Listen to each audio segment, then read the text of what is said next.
I still remember the rain that night, like it was trying to wash me off the face of the earth. Cold, heavy drops hammered my shoulders as I stood on the front porch at 22, suitcase thrown at my feet. My husband's voice screaming behind the slammed door. "You'll never see her again, you worthless bitch." Mike's words cut deeper than the bruise swelling under my eye.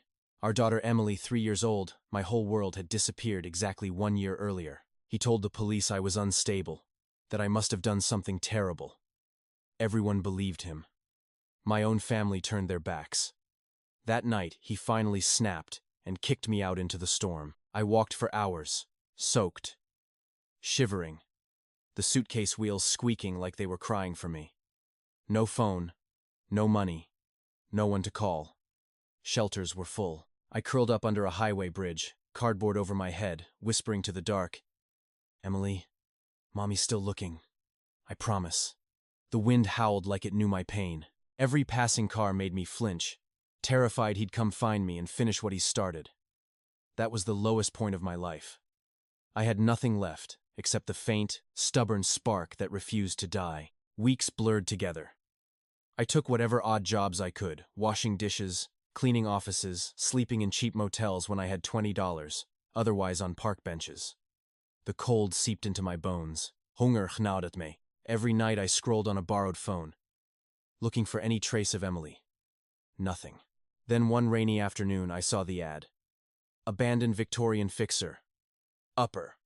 $1. Must take possession immediately. As is condition. Rural county. 200 miles away. $1. It felt like a cruel joke.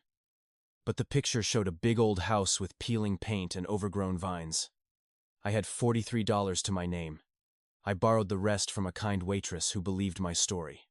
2 days later, I signed the papers at the county office, hands shaking. The clerk looked at me with pity. "Good luck, honey. That place has been empty since old Margaret died." The drive there in a beat-up borrowed car felt like leaving my old life in the rearview mirror. When I pulled up, the house loomed against a gray sky, tall, lonely, windows dark like empty eyes. The front door creaked open with a push.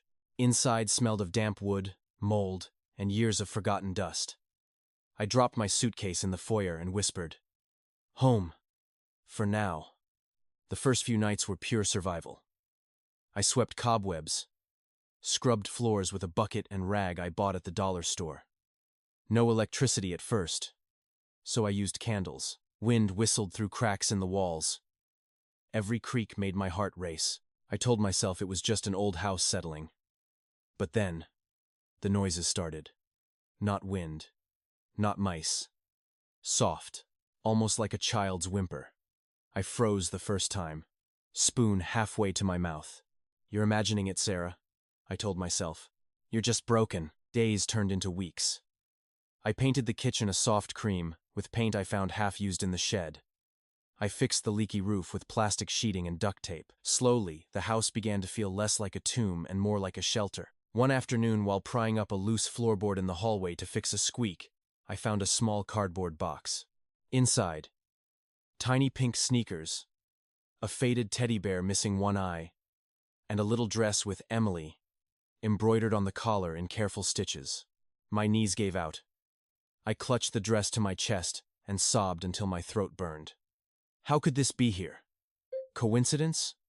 Or something darker? That night the whimpers came again closer, clearer. I grabbed the flashlight and followed the sound up the creaky stairs, past the bedrooms I'd already cleaned, all the way to the end of the hall where a narrow attic door had always been nailed shut.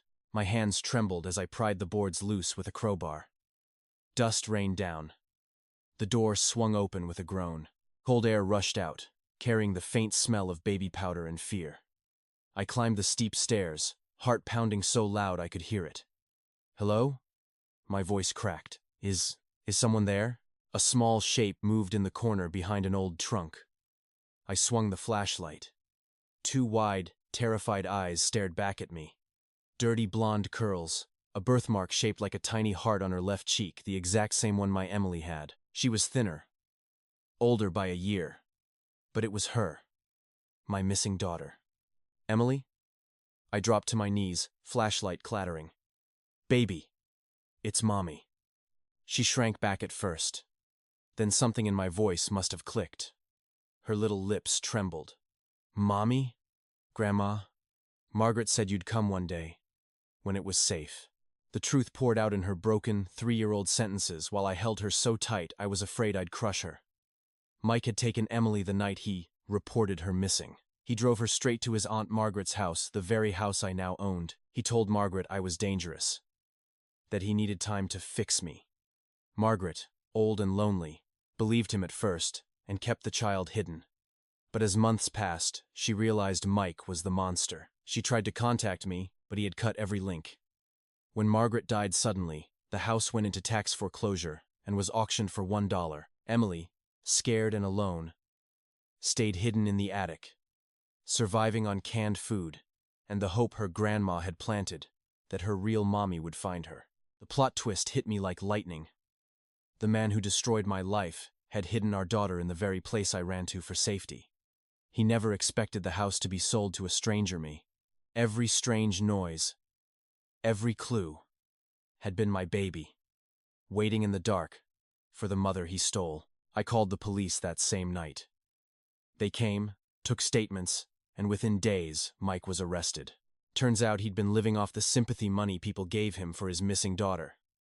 But none of that mattered in the moment. I held Emily on the front porch as the sun rose the next morning. The same porch where I once stood broken and alone. We still live in that old house. We fixed it together slowly, one room at a time. I painted her bedroom soft pink. She sleeps with the teddy bear I found. Now with a new eye I sewed on. Some nights we still hear the wind. But now it sounds like freedom. I'm 23 now. And every single day I look at my daughter and remember the lesson this broken house taught me.